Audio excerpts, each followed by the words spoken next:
राष्ट्रवादी प्रशांत कोरटकरांचं करायचं काय? पाय त्या हरामखोराचं करायचं काय?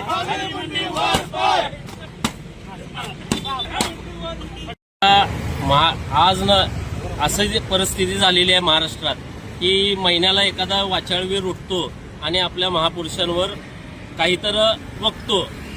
महाराष्ट्र शासन त्यांना पोलीस संरक्षण देतं. हे सरळ सोट म्हणतात की आम्ही मुख्यमंत्र्यांच्या जवळचं आहे, आमचं शासन आहे. खरंच हे मुख्यमंत्र्यांच्या जवळचे आहेत का? महाराष्ट्र शासन असल्यांना पाठीशी घालतंय का? आणि अशा वाचाळवीरांना महाराष्ट्र शासन पोलीस संरक्षण देऊन हे सिद्ध करत आहे की आम्ही असल्या लोकांना पुढे करत आहे आणि महाराष्ट्राचा इतिहास चुकीच्या पद्धतीने लोकांपर्यंत पोहोचवत आहे.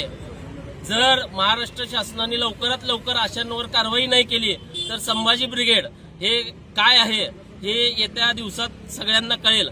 आणि आम्ही आज महाराष्ट्र संभाजी ब्रिगेड तर्फे जाहीरच केलेलं आहे, जर कोण असे वाचाळवीर फोडून काढतील त्यांना 1 लाखाचं बक्षीस देऊ.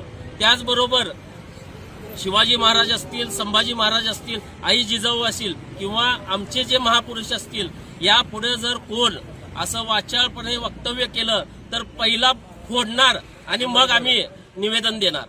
हेच संभाजी ब्रिगेड तर्फे आज आम्ही सांगतो.